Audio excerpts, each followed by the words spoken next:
주님께서 우리와 함께 하십니다. 지난 화요일 새벽에는 이런 일이 있었습니다.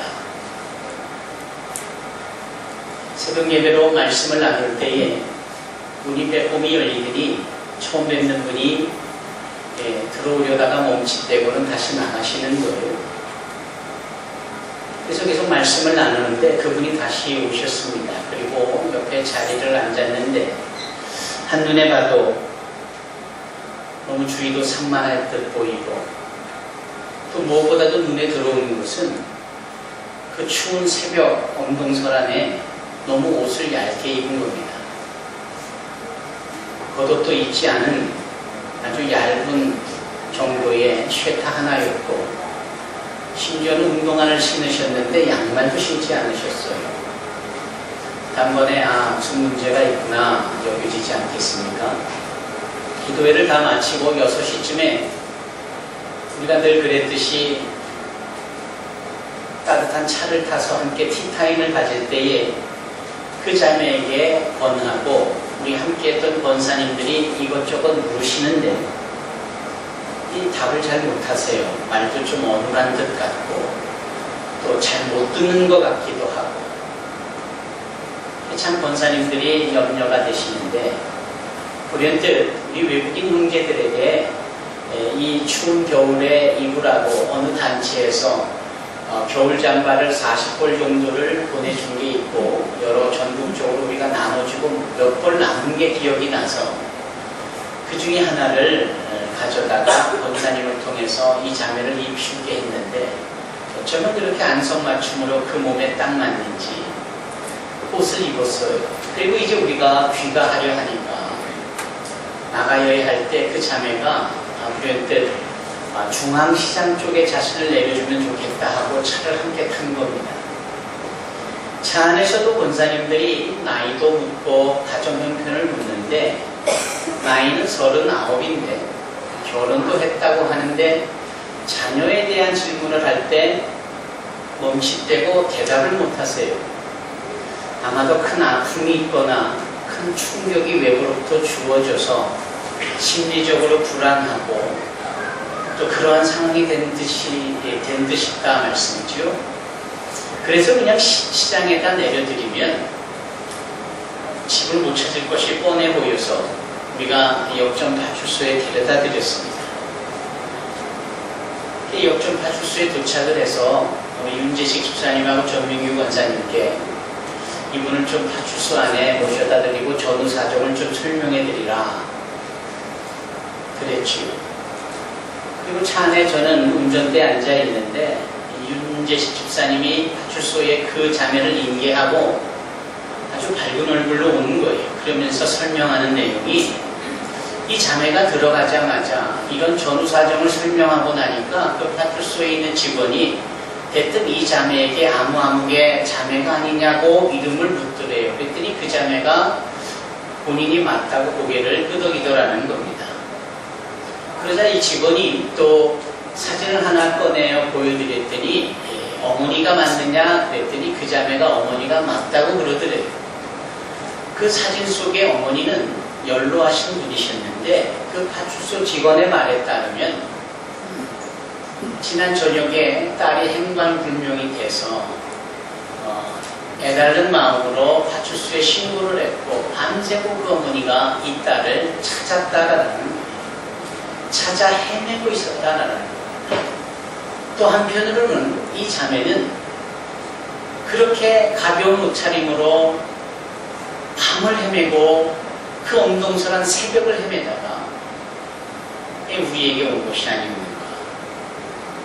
이런 얘기를 듣고 나니까 참 이게 다 하나님의 인도하심이었구나.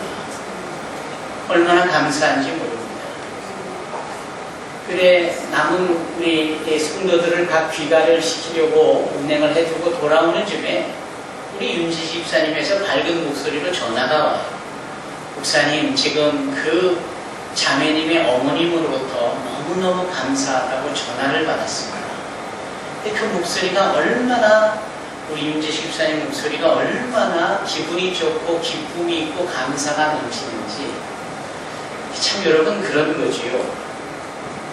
이게 다 하나님의 인도함이고, 하나님의 인도함을 경험하고 하나님의 인도함을 확인하게 되어질 때 받는 기쁨과 평안은 세상 어떤 일로도 얻을 수 없는 기쁨이고 평안인 것이에요. 참 밤이 맞도록 찾아 헤매는 어머니와 길을 잃어 헤매는 또 딸이 그 우리의 새벽 기도 시간에 맞추어 여기 아시다시피 이 지역이 좀 컴컴하잖아요. 시가지에부터 또 많이 떨어져 있잖아요. 여기까지 찾아왔다. 또 기분 좋게 따뜻한 옷을 드릴 수 있었고 본인은 입을 수 있었고, 그리고 어머니가 애달아 그렇게 신고했던 곳으로 딱 데려다 짐을 받고 또 한눈에 알아보는 직원을 만나게 되고 어머니께 이렇게 다시 만날 수 있는 기회가 주어지는 이 일련의 물 흐르듯한 이런 상황들은 하나님의 인도함이 분명 맞는 겁니다. 사랑하는 성도 여러분, 이와 같은 하나님의 인도함은 사실 그때 그 사건뿐만이 아니죠. 어제나 오늘이나 영원토록 동일하신 하나님께서 지금 우리가 갈 바를 알지 못하고 길을 잃고 헤매고 무엇을 선택해야 되고 뭔가를 결정해야 되는지 고민하고 갈등하고 있을 때 그 하나님의 인도함은 여전히 우리에게도 유용합니다. 우리가 그 사실을 알고 그 사실을 기대해야 해요. 나에게도 동일한 하나님의 인도하심이 있을 것을 확신하면서 그것을 사모하여야 합니다. 그러한 자에게 하나님의 인도함이 유효하게 되어지고 하나님의 인도함이 눈에 보여지게 되고 느끼게 되어지고 그 하나님의 인도함을 우리가 소유하고 누리게 되어지는 것입니다. 그러나 만일 하나님이 나를 인도하실 것에 대한 추호의 관심조차도 또는 기대감조차도 없다면 여전히 하나님은 우리를 여러 삶의 영역에서 인도하시기를 원하고 손 내밀어 도와주시기를 원하는데 그 손이 민망할 만큼 그 도와주시고자 하는 하나님의 마음이 무한할 만큼 그 하나님의 인도함은 그냥 사라져버리고 마는 거예요. 여러분, 하나님의 인도함을 기대하십시다. 그분은 오늘도 우리 모두에게 함께 하시며 우리를 도우시기를 원하시고 자녀인 우리를 그 아버지의 마음으로 돕고자 인도하고자 보호하고자 함께하고자 원하고 계십니다. 믿음의 조상 아브라함의 이야기를 할까 합니다. 하지만 이 이야기는 아브라함 그 자신의 이야기보다 그와 함께 했던 어느 늙은 종에 대한 이야기입니다. 나이 많이 든 아브라함이 창세기 23장에 보면 그 아내 사라를 먼저 천국으로 보내자는 호라비가 된 그가 이제 이 땅에 살아가면서 마지막 하나의 일이 남아있다면 그것은 사랑하는 아들 이삭을 결혼시키는 겁니다. 그런데 아무렇게나 급하다고 막 시킬 수 없죠. 그래서 그가 기도하면서 이 이방인들이 있는 이곳이 말고 자신이 함께 했던 그 친족 가운데 먼 친족이라도 예비되어지고 구별된 자들 가운데 며느리감, 아내 이 이삭의 아내감을 얻고자 합니다. 그래서 본인이 갈 수는 없고 신뢰하는 늙은 종 하나를 대신 보냅니다. 이 늙은 종이 아브라함의 그 기대감을 위탁받고서 낙타를 이끌고 많은 금은보화와 선물을 준비하여 하란으로 갑니다. 이 늙은 종이 하란 출신이라는 말이 없는 걸 보면 이 하란이 이 늙은 종에게는 처음 가는 초행길이 분명합니다. 거리도 만만한 거리가 아닙니다. 지금처럼 무슨 GPS가 있겠습니까? 또는 나침판이 있겠습니까? 또는 길목마다 행선지를 알려주는 이정표가 있겠습니까? 또는 심장로가 나 있고 많은 사람들이 오가 사람들에게 물기를 할 수 있겠습니까? 그럴 수가 없는데 아닙니까? 어떻게 보면 무척이나 막연하고 그 길이 제대로나 도착할 수 있는지 걱정이 될 길이 분명해요. 그런데 이자가 주인인 아브라함의 부탁을 부여받고 그 하란을 가는데 크게 어려움이 없는 겁니다. 단박에 그 하란에 도착하는 거예요. 이게 하나님의 하나님의 인도함입니다. 이 도착할 때가 되니까 또 해가 뉘엿뉘엿 넘어가는 저녁 때 이 타이밍도 하나님의 인도함입니다. 왜냐하면 그 저녁 때가 되어졌다라고 했을 때는 사람들의 행복하기가 좋을 때, 따가운 대낮에는, 뜨거운 대낮에는 사람들이 도리어 없는 것. 사람들을 쉽게 만날 때가 바로 그 타이밍이 해가 뉘엿뉘엿 넘어가는 저녁이다. 근데 이 지혜로운 늙은 종의 행위를 보십시오. 내가 이곳에 내 주인님의 며느리감을 보러 온 것이니 여인을 많이 만나려면 당연히 우물가로 가야 되지 않겠느냐. 참 지혜가 있죠.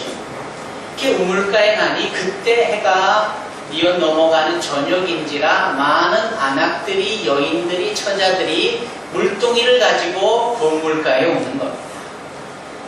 그래야 좋겠다라고 여겨질 수 있는 것이 지혜이겠지만 그것이 실체적으로 기다림 없이 바로 진행될 수 있는 이 타이밍은 하나님의 인도함이 분명합니다. 이렇게 처자들이 몰려오는데 이 늙은 종이 그곳에서 여러 처녀들의 얼굴을 보면서 소위 선을 보며 배필감을 뽑아야 되는 입장에서 그는 자신의 해안이나 자신의 직관이나 자신의 경험을 내려놓고 어떠한 방법을 택하느냐 하면 기도하는 방법을 하나님께 기도합니다. 그리고 이렇게 기도를 해요. 나의 주인의 아브라함의 하나님이시, 내가 이차저차해서 이곳에 우리 주인님의 며느리감을 모시러 왔는데 부디 나로 하여금 그 며느리감 후보를 순적히 만나게 하옵소서. 내가 그에게 물을 달라 할 때 그가 나에게 물을 줄 뿐 아니라 내가 끌고 온 낙타들에게도 그 동물들에게도 그 짐승에게도 관심을 갖고 요청하지 않았는데도 배려심을 갖고 친절을 베풀 만한 정말 좋은 마음을 지닌 처녀를 만나게 하옵소서. 이렇게 기도했습니다. 그런데 창세기 24장 그 내용을 잘 보니까 그 기도가 마침 끝나기도 전에, 말이 맞춰지기도 전에 그 여인이 등장합니다. 한눈에 봐도 아리따움과 더불어 품위가 있어요. 디그니티가 있어요. 그래서 이 종이 그 여인에게 다가가 이렇게 요청합니다. 나에게 좀 마실 물을 주시겠습니까? 그러자 이 처녀가 들이다마다요 하며 아주 공손하게 이 양동이를 기울여서 손으로 물이 새는 것을 막으면서 이분에게 물을 마시도록 합니다. 이것을 동양적인 표현으로 하면 갈증이 난 어느 선비가 물을 달라 할 때 급하게 물을 마시다가 체하면 약도 없다라는 얘기처럼 그 물에다가 버들가지 이파리를 하나 띄워서 예의를 갖춰주는 모습과 흡사한 거예요. 다르잖아요. 그냥 문 달라고 했을 때 예수 하고 퉁명스럽게 남녀가 유별한데 뭐 이러면서 하는 게 아니라 너무도 친절을 베푸는 이 여인을 보세요. 근데 하는 게 아니라 이 늙은 종이 그 물을 다 마셨을 때에 이 여인이 하는 말은 무엇이었습니까? 나로 하여금 당신이 데리고 온 저 약대, 즉 낙타들에게도 물을 주게 하소서 하고는 물을 가져다가 낙타들에게 물을 주는 것. 얼마나 많이 먹겠어요, 낙타들이. 그렇잖아요. 그 낙타 등에 있는 혹에 물을 다 채워야 할 만큼 먹어야 되니까. 근데 이 여인이 그걸 다 채우는데 조금도 주저함이 없는 거예요. 일순간 친절함으로 끝나지 않고 두 번째, 세 번째, 네 번째 계속해서 동일한 일을 해도 마음에 변함이 없어요. 그것은 마치 이후에 예수께서 오리를 가져갈 때 심리를 가져오라, 속옷을 달라 할 때 겉옷까지도 줘라, 그 가르침을 몸소 행했던 참으로 품이 있고 행동이 방정한 그런 자매였어요. 한눈에 그 자매가 하나님께서 인도하신 자신의 주인 아브라함의 며느리감이라는 사실을 이 늙은 종이 아는 거죠. 그래서 묻습니다. 어느 때 규수인고 그랬더니 좔좔좔 자신의 가문을 얘기하는데 그 가문이 자신이 섬기고 있는 이 주인 아브라함의 친족이 되는 거예요. 어쩌면 이렇게 딱 들어맞는지. 이게 다 하나님의 인도함입니다. 아브라함의 늙은 종은 기도하는 가운데 그 하나님의 인도함을 받아서 말대로 순적히 그 며느리감을 얻게 되어지는 거예요. 여러분, 이 여인의 이름이 무엇이죠? 이삭의 부인이니까 리브가입니다.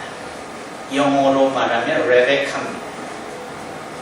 여러분, 오늘날 우리 여성들이 다 레베카처럼 리브가처럼 친절하고 상냥하고 품위가 있고 또 배려가 많은 자들이 되었으면 좋겠어요. 나중에 그 24장을 쭉 보니까 이 리브가가 늙은 종을 따라 약속의 땅으로 올 때 자기 부인 후보생이 온다라는 설레임 속에 이삭이 이제나 저제나 기다리다가 늙은 종이 규수를 데리고 오니까 반가운 마음에 달려가잖아요. 그럼 저분이 나의 신랑감이구나. 그래서 본인도 뭔가 이렇게 흥분이 되고 막 그럴 텐데 성경은 그렇게 표현하지 않아요. 옷매무새를 바로 하고는 면박을 가리더라. 정말 최고의 예의를 갖춘 인물. 오늘날 크리스찬 자매들이 추구하고 따라야 될 모델이 분명합니다. 리브가의 이야기보다는 하나님의 인도함에 초점을 맞춰서 생각해 보십시다. 여러분, 우리는 기도할 때 하나님의 인도함을 받습니다. 이 인도함에 늘 기대감이 있어야 되고 이 하나님의 인도함에 목마름이 있어야 되고 이 하나님의 인도함이 리브가에게만 그 화요일날 새벽에 이름 모를 그 어느 자매에게만 있는 것이 아니라 오늘날 우리 모두에게도 그 인도함이 있어야 됨을 우리는 사모하고 확신하여야 합니다. 나의 학교, 나의 직장, 나의 사업장, 나의 가정, 나의 교회 안에서 내가 가는 모든 내 발걸음이 닿고 만나는 모든 사람들의 관계 속에서 하나님의 인도함이 있을 것에 대한 기대감과 확신을 지니는 저와 여러분이 되기를 바랍니다. 여러분, 이것을 분명히 확신한다면 어떠한 순간에도 우리는 요동함이 없게 됩니다. 왜지요? 하나님의 인도함은 내가 원하는 대로만 착착착착 주어지는 것이 아닐 수 있기 때문이에요. 우리가 제대로 알지 못하는 상황 가운데 나는 이렇게 해야 된다라는 기대감이 있어도 하나님 편에 입체적으로 통전적으로 종합적으로 봤을 때 그게 아니고 이것이 더 낫다라고 할 때 하나님은 우리를 이것으로 당신의 방법으로 인도하실 것이. 그런데 그 인도함이 어쩌면 우리의 기대감에서 다른 내가 원하는 것에서 틀릴 수 있어요. 어쩌면 그것이 나에게는 아플 수도 있고 상처가 주어지는 부분일 수도 있고 어쩌면 그것이 나에게 피해를 주는 부분일 수도 있으며 어쩌면 그것이 기억하고 싶지 않은 흔적으로도 주어질 수 있어요. 그러나 우리가 무엇을 믿습니까? 전능하사 천지를 창조하신 하나님을 내가 믿사오며 라는 고백처럼 전지하신 모든 것을 알고 계시는 전능하신 모든 것의 능력으로 다함없이 베푸신 그 하나님됨을 우리가 믿기 때문에 당장은 그것이 아프고 힘들고 피하고 싶은 환경이라 할지라도 그것이 하나님의 인도하심이라면 우리는 그것을 수용하여야 합니다. 우리는 그것을 지녀야 합니다. 그러한 인도함에 거부감 없이 나를 던져야 하는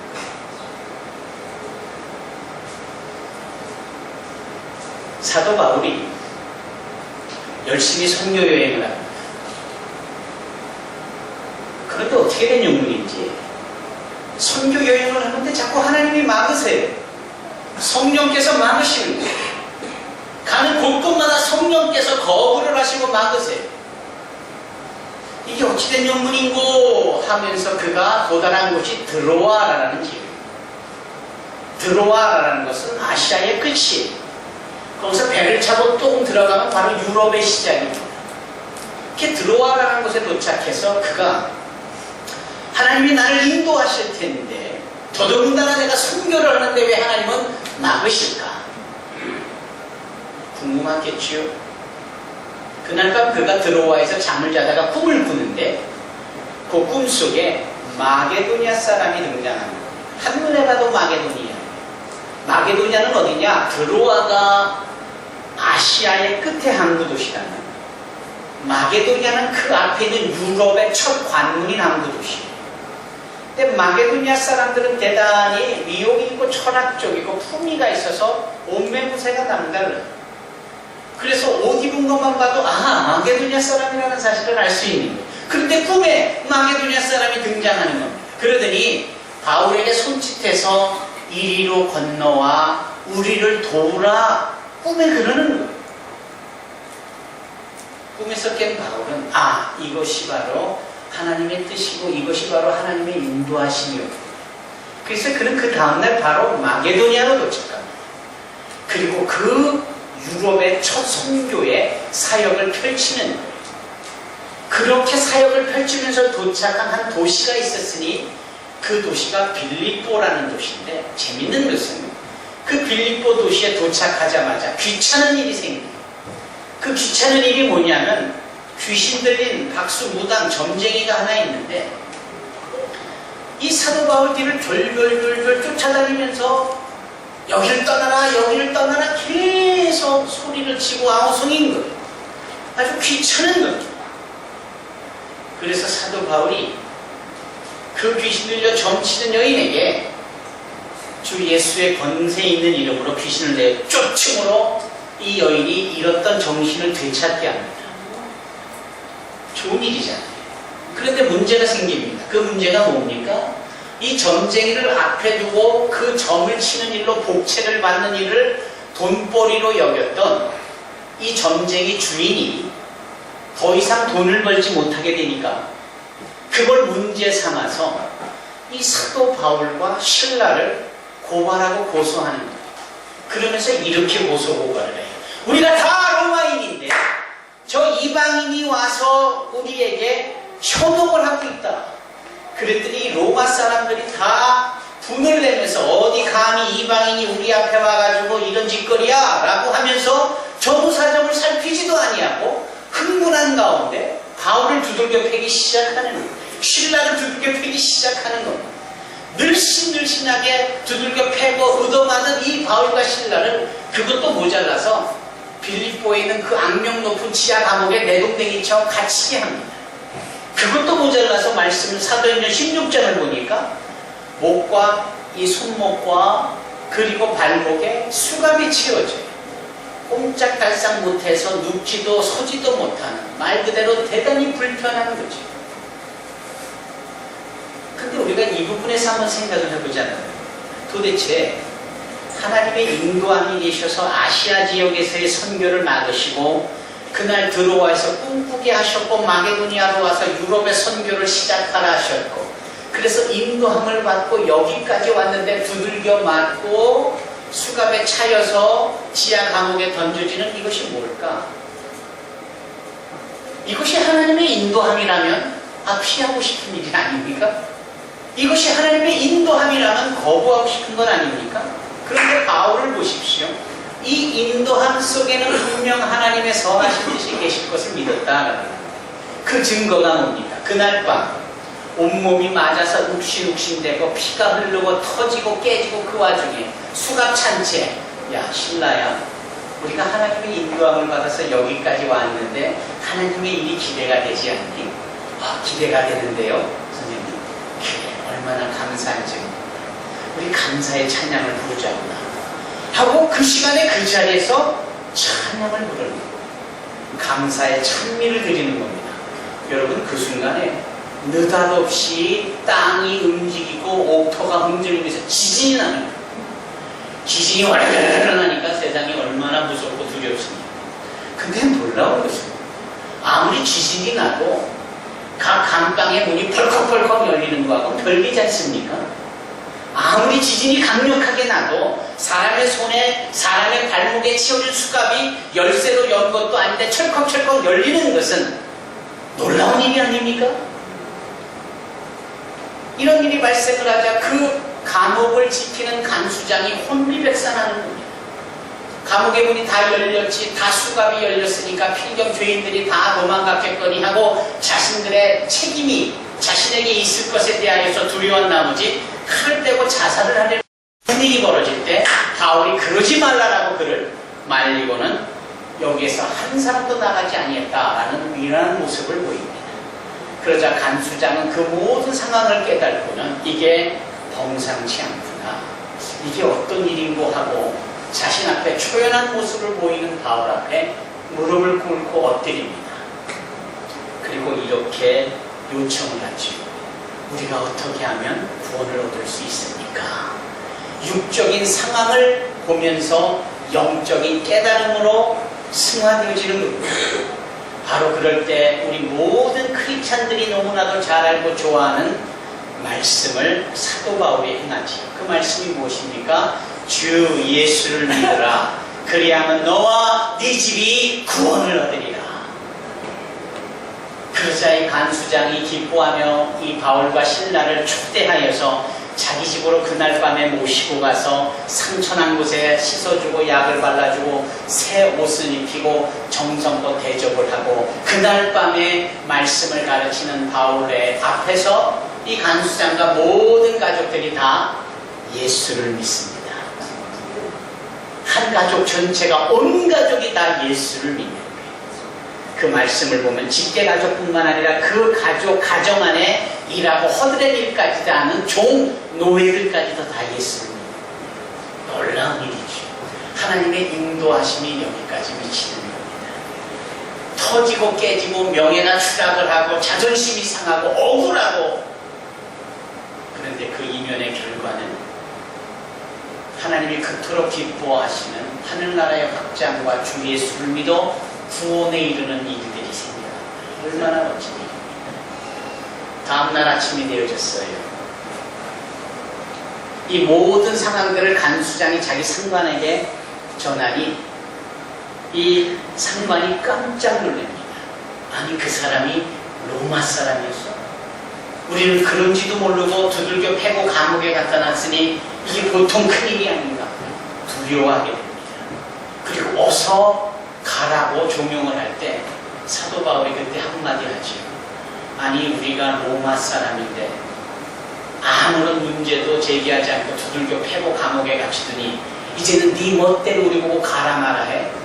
와서 우리 앞에 정식으로 사과해. 와서 우리 앞에 정식으로 에스코트 해주면 내가 나갈게. 이 명예를 회복하는 것이, 여러분, 자신의 추락해버린 자존감을 가치 있게 회복하는 겁니다. 자신이 로마 사람이라고 그 두들겨 패고 맞는 상황에서 얼마든지 말할 수 있을 텐데 그는 맞으면서 생각했을 겁니다. 이게 다 뭘까? 왜 하나님은 이렇게 인도하셨을까? 하나님의 뜻이 무엇일까? 자신이 그냥 쉽게 나는 로마 사람이야 라고 말하면서 자신을 보호할 수도 있었음에도 불구하고 그렇지 않았고, 오히려 하나님의 인도함 속에 하나님의 뜻을 묻는 이 사도 바울의 그 깊은 믿음과 신앙을 우리는 도전해야 합니다. 우리는 하나님의 인도함을 사모합니다. 우리는 하나님께서 나의 삶을 인도해 주실 것을 믿습니다. 그럼에도 너무나도 조급하게 반응을 보이고 너무나도 입을 쉽게 열어 나의 형편을 말해 하나님의 인도함이 진짜 나에게 향한, 내가 만족할 만한, 내가 원하는 인도함인지를 자꾸 자로 재보는 듯 한단 말이에요. 그래서는 안 되는 거지. 사도 바울은 그러지 않았다는 거예요. 하나님의 인도함 속에 선함과 기뻐함과 온전함이 있을 것을 분명히 알기에 그는 자신의 소리를, 또한 자신의 때를 내려놓고 하나님의 때를 여쭙고 하나님의 타이밍에 맞추며 그 하나님의 인도함을 확인하는 자였다. 참 귀하죠. 이게 사도행전 16장 얘기예요. 그런데 오늘 본문에 우리 사도행전 22장 24절로 30절의 말씀은 똑같은 케이스인데 역시 사도 바울다운 생각이 있어서 그는 자신이 로마 사람이라는 이야기를 하지 않습니다. 다른 공간에서 억울한 일을 당하고 매를 맞을 상황인데 그는 쉽게 자신이 로마 사람이라는 말을 쭉 하지를 않다가 마지막 결정적인 순간에 그는 자신이 로마 사람이라고 말하는 장면이 오늘 본문입니다. 여기는 빌립보가 아니라 예루살렘이에요. 빌립보에서는 모든 로마 사람들이 이방인이라고 오해를 해서 두들겨 팼지만 여기 예루살렘은 모두가 다 유대인이고 로마 사람은 오히려 바울이에요.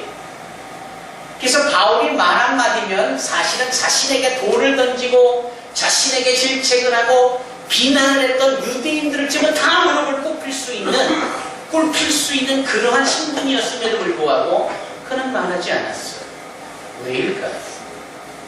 16장의 그 내용을 근거해서 오늘 22장의 내용을 또 한번 비교해 볼 때 그 하나님의 인도함을 처절히 깨닫는 이 사도 바울이 자신의 때를 조절하면서 타이밍을 하나님께 맞추는 이유는 뭘까요? 그는 바로 이 사건을 시작으로 해서 로마에 가는 일이 생깁니다. 그는 이 일을 위해서 백부장이 천부장에게, 천부장이 총독에게 점점 높은 단계로 항소를 하면서 마침내 가이사랴, 로마의 황제가 있는 로마까지 가기를 본인이 꿈꾸는 겁니다. 하나님이 여기까지 인도하셨음을 마음에 담고 그 인도함이 설령 자신의 명예가 실추되고 매를 맞아 어려운 상황이 되고 이러한 아픔이 있다 할지라도 선교를 위하여 로마까지 가고 황제 앞에서 예수를 증거할 수 있다면 오히려 여기까지 인도되어진 이 부분을 거기까지 연결하겠구나. 이후에 사도행전 말씀 23장부터 28장이 이 사건의 하나의 사건으로만 집중이 됩니다. 또 높은 사람 만나서 그에게 복음 전하고 더 높은 사람 만나서 복음 전하고 더 높은 사람 만나서 복음 전하고 마침내 항소를 포기하지 않고 스스로 행함으로 로마 황제인 가이사랴 앞에까지 가려고 배를 타고 로마로 떠나는 그것이 사도행전 28장까지 이루어지는 내용입니다. 하나님의 인도하심을 확신한 자에게 앞으로 하나님께서 어떻게 인도하실 것인지를 그는 알았던 우리가 그래야 된다는 거예요. 가데스바니아라는 곳이 있어요. 그것은 이 젖가꿀이 흐르는 약속의 땅, 이 팔레스타인 땅하고 거의 멀지 않은 곳이에요. 애굽에서 볼 때 아주 먼 곳이죠. 그 이야기인즉슨 애굽에서 출애굽을 하여 200만 명의 대군이 모여지고 인도되어져서 가데스바니아까지 왔을 때 이제 마지막 호흡 숨고르기를 하고 힘을 비축했다가 요단강을 건너서 약속의 땅인 곳으로 들어가기만 하면 되는 바로 그 시점이에요. 바로 거기서 모세가 한 일이 무엇입니까? 각 지파 중 한 사람씩 정탐꾼을 뽑잖아요. 그것이 소위 12정탐꾼. 12정탐꾼을 미리 가야 될 곳에 보내서 상황을 보게 합니다. 그리고 와서 어떻느냐라고 묻는. 그런데 12명 중에 10명이나 되는 정탐꾼이 큰일 났습니다. 거기는 우리가 결코 들어갈 수가 없습니다. 그네들과 비교해 볼 때 그네들은 거의 the giant이고 우리는 grasshopper, 우리는 메뚜기에 불과한 존재더라. 그러니 지금이라도 돌아가야 한다. 거긴 절대 갈 수가 없다. 라는 지극히 부정적인 보고를 합니다. 반면에 두 사람, 여호수아와 갈렙만큼 무슨 소리냐? 그들은 하나님께서 우리에게 허락하신 답이다! 라고 하며 그네들은 계속해서 진군에 가야 될 것을 긍정적으로 보고합니다. 그러면 이 부정적인 보고와 긍정적인 보고의 차이는 무엇입니까? 그것이 가데스바니아에서 있었다는 것은 무엇을 의미합니까? 그것은 출애굽 이후에 가데스바니아까지 하나님께서 행하신 일들이 얼마나 많은지, 예를 들면 10가지 재앙을 일으키시고 길이 없는 바다에 길을 내시고 목마르다 하면은 바위에서 암벽에서 안석에서 물이 터져 사람들뿐만 아니라 짐승의 때까지 다 마시우게 하고, 배고프다 하면 만나를 내려주시고, 고기 먹고 싶다 하면은 바로바로 배달해 주시고, 심지어 그 신이 헤어지지 않도록, 그 신발이 닳아지지까지 않도록 섬세하게 필요를 공급하시면서 거기까지 인도하셨다는, 그렇다면 가데스 바네아까지 왔다면 이렇게 인도한 하나님이시라면 앞으로도 인도하실 것이다라는 분명한 확신이 있어야죠. 그렇게 인도함을 받았는데도 앞으로 인도할 것에 대하여 기대조차도 소망조차도 없는 게 부정적인 보고의 특징입니다. 긍정적인 특징은 뭐냐? 이렇게 본이 인도하셨으니 앞으로도 인도하실 것이 분명하지 않겠습니까? 사랑하는 성도 여러분, 시편 말씀을 펴주시기 바랍니다. 시편 37편입니다. 시편 34편입니다. 죄송합니다. 시편 34편. 구약성경 824쪽입니다. 시편 34편 6절로 11절까지의 말씀을 우리 다같이 또박또박 함께 읽겠습니다. 이 곤고한 자가 부르짖음에 여호와께서 들으시고 그 모든 환난에서 구원하셨도다. 여호와의 사자가 주를 경외하는 자를 불러 진치고 저희를 건지시는도다. 10절을 읽으십시다. 젊은 사자는 궁핍하여 주릴지라도 여호와를 찾는 자는 모든 좋은 것에 부족함이 없으리로다. 다윗의 고백이에요. 근데 이 고백이 왜 그토록 유명하냐 하면 과거와 현재와 미래라는 시제가 고스란히 다 담겨져 있기 때문에 그렇습니다. 6절에 보니까 이런 거예요. 이 곤고한 자가 과거에 하나님께 부르짖음에 여호와 하나님께서 들으셨고 그 모든 환난에서 구원하셨도다. 하셨도다라는 것은 예전에 하셨었기 때문에 하셨도다라고 표현한 겁니다. 과거형이죠. 7절을 보십시다. 여호와의 사자가 주를 경외하는 자를 둘러 진쳤다가 아니라 진치고 저희를 건지셨도다가 아니라 건지시는도다. 지금 현재 진행형입니다. 우리 학생들이 학교에서 배우는 ing형이에요. 지금 건지시고 계세요. 과거에는 건지셨던 분이 지금은 여전히 건지시고 계세요. 그런 하나님의 인도가 어떤지 10절에 보니까 10절에 보니까 젊은 사자는 궁핍하여 줄일지라도 여호와를 찾는 자는 좋은 곳에 부족함이 없다가 아니라 없으리로다. 이것은 미래의 어떤 날이든지 다 포함하여 하는 얘기입니다. 과거나 현재를 보니 건지셨었고 건지시고 계시면 앞으로도 건지실 것이다. 필요한 모든 것을 주셨었던 하나님이시기에, 주고 계시는 하나님이시기에 앞으로도 주실 하나님이시다. 과거와 현재와 미래를 아우르고 관통하는 이 다윗의 고백. 우리가 오늘 본문의 말씀에 우리 유진 학생이 읽은 24절부터 30절까지 이 사도행전 22장의 말씀 본문처럼 사도 바울에 의하여서 선포되어지는 것이고 진행이 되어져 가는 거예요. 매일매일 새로운 날을 맞이하는 우리들은 하나님께서 우리를 인도하신 것에 대한 기대감과 사모함을 지녀야 합니다. 그리고 그것이 과거와 현재를 아우르고 이어질 뿐만 아니라 한치 앞을 내다보지 못하는 불확실한 내일 모레 글피 장래에 주님 오시는 그날까지 여전히 하나님의 인도함이 우리 가운데 있어질 것에 대하여 확신하여야 합니다. 이게 하나님의 인도함을 받는 자의 자세이고 우리 신앙의 내용이어야 하는 겁니다. 사랑하는 성도 여러분, 오늘 본문의 말씀의 주제로 택한 것이 뭡니까? 나는 날 때부터로다. 태어날 때부터 로마 사람이었어. 내 아버지가 로마 시티즌십, 로마 국적, 로마 시민권을 지닌 자였기에 나는 내 아버지의 자녀로 태어날 때부터 나는 로마 시민권을 자동적으로 가진 사람이야. 본분부터 다르다. 당신은 많은 돈 주고 샀다고, 나는 태어날 때부터였어. 그 태어날 때부터였다라는 말 속에는 사도 바울의 어떠한 선택의 계지나 여지가 주어지지 않은 운명적으로 더해진 일. 그는 까마득히 기억하지 못하는 태어날 때 의미했던 그때의 이미 자신이 바로 오늘 이때를 위하여서 하나님께서 인도하시기 위하여 그에게 로마 시민권의 가정에서 태어나게 하셨다는 이 사실을 새삼 사람 앞에 이야기하고 있는 겁니다. 지금 우리가 이 자리에 앉아 있는 것은 하나님께서 창세전부터 만세전부터 우리를 당신의 자녀로 택하셨기 때문에 우리를 당신의 약속의 자녀로 여겨주셨고 당신의 생명책에 그 이름을 기록해 주셨기 때문에 오늘 우리가 이 자리에 있는 줄로 믿습니다.